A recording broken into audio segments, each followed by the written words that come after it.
Over the past few decades, if you live in the United States of America, you know that we're taking security with greater seriousness. The world's been living that way a long time, but for us it's sort of new. Over the past couple of years, faith communities have to take that more seriously. When I interact with leaders in synagogues or mosques and other churches, the conversation often turns to security and what are you doing? How are you making sure that your people feel safe? And in those conversations, what I've noticed is we tend to identify a polarity that's really important. On the one hand, we want you to be really secure. When you come into Floris United Methodist Church and this property, I want you just to think about worship.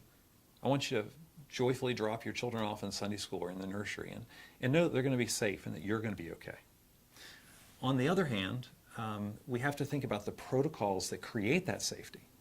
But we don't want those protocols to be so great that the protocol itself actually makes you feel insecure. So going to church at Floris and getting on a plane at Dulles Airport are actually two different things. That's two different risk thresholds. And so we don't want it to feel like you're going through the security line at Dulles. So we live in that tension between those two spaces. The main thing is we have to take your security seriously. And we have to do that in light of what we know and what we've seen in the national news.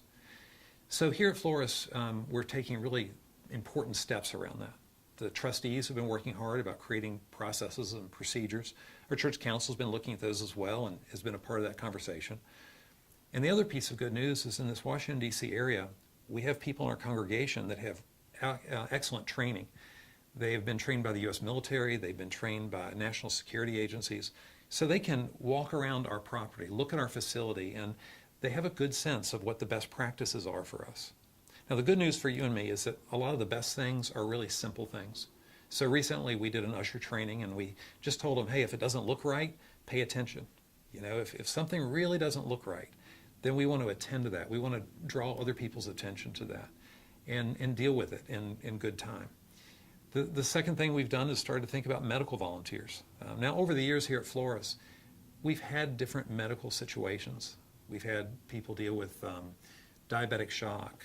We've had people who have had other issues, and we've always been able to handle those in good time, but I've always wondered what would happen if we had that one worship service where there wasn't a nurse or a doctor.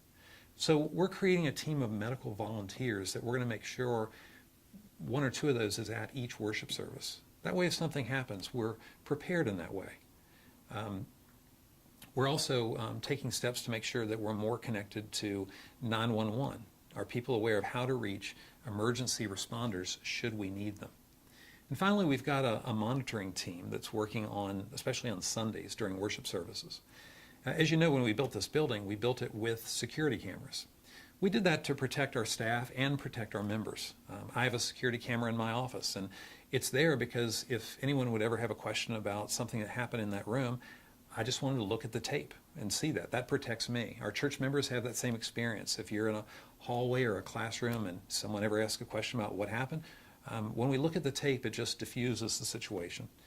So we've bolstered some of those cameras. We've made sure that we've covered odd spaces in the building so that someone can monitor and look at that on Sundays and just make sure everything looks okay. So we're looking for volunteers now. And you may be that person that could really help your church in that way. If you've got any medical training, especially, you know, obviously if you're a doctor or a nurse, that's great. If you're if you're a firefighter or a first responder, any of those sorts of formal training programs and professional training programs would really be appreciated. But we'd be willing to talk to those of you who have other types of training as well. Second, we're looking for people that have security backgrounds and security training. You may be someone who's been in the military or who works in an agency in the government who's received that type of training. We could use you as well if you would volunteer. Finally, you may just be someone who has an interest in this, somebody who's willing to help. And we can train you. We can train you to help on Sundays, and that would be a real assistance to your church. So if you're in any of those categories and you feel like God might want to use your skills or your willingness, I hope that you'll connect to the link that's in my e-note. That link is going to connect you to a member of our trustees or our executive director, and it'll create an email, and they will then be in touch with you after you offer your assistance. I'm so grateful that you've taken time to watch this. I appreciate your time. Wanted you to know that we are taking some steps in case you saw things on Sunday that made you feel like, wow, there's somebody with an earpiece, or there must be something going on here. But I also wanted to say you can be a part of the solution. And if you'd be willing to volunteer, we'd be really grateful. Thanks so much.